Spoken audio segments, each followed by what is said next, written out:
Like, everyone claim that they're upon the Quran. But in reality, we see that al-Muslimun, they have different tafsir of the Quran. First example, about Allah itself, how they interpret the ayah about Allah Azza wa Jalla is different. For example, the istiwa of Allah, the Muslimun, they have different opinion. What do you think about this? Alhamdulillah, Allah Azza wa Jal has revealed the Quran in the language of the Arabs. Kitabun Arabiyyun Mubin. So it is in Arabic language. And also, part of our aqeedah as Ahl Sunnati wal Jama'ah, that we follow the methodology and the way of the Prophet alayhi salatu wasalam and of the Salafus Salih. So the companions, the Prophet said alayhi salatu wasalam, خَيْرُ الْقُرُونِ قَرْنِي وَالَّذِينَ يَلُونَهُمْ وَالَّذِينَ يَلُونَهُمْ. The best of generations are the companions, then the tabi'een, then the tabi'it tabi'een. These are the best of the generations that had ever walked on earth. And none of them in these three generations had any difference of opinion when it comes to al-istiwa.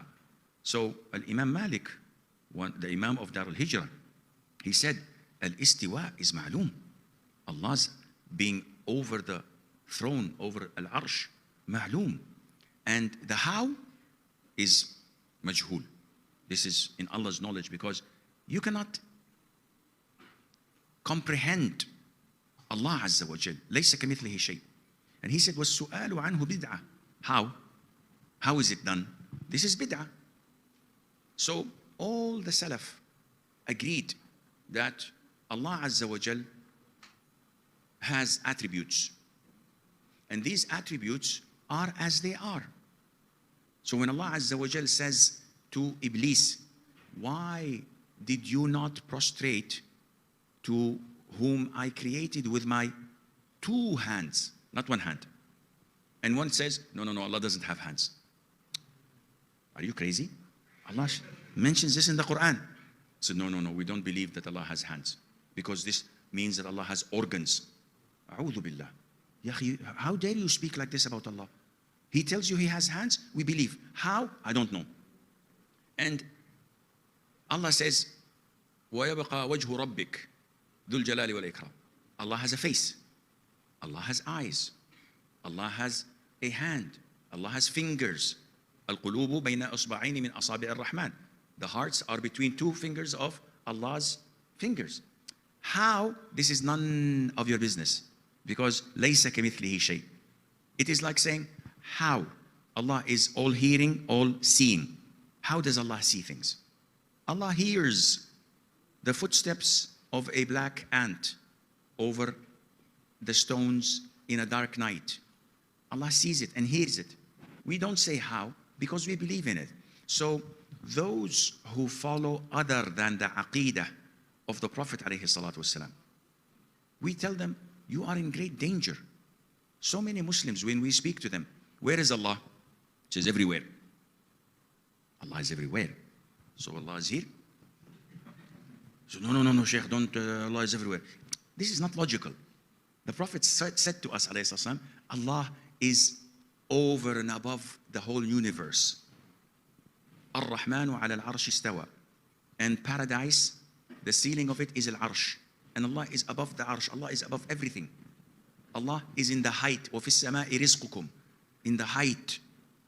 This is where Allah is, above everything. So you cannot say that Allah is everywhere. But when you apply your logic, said, I can't understand this. So the hell with you. You can't understand it, this is your problem, not mine. Allah says to us something, we believe in it.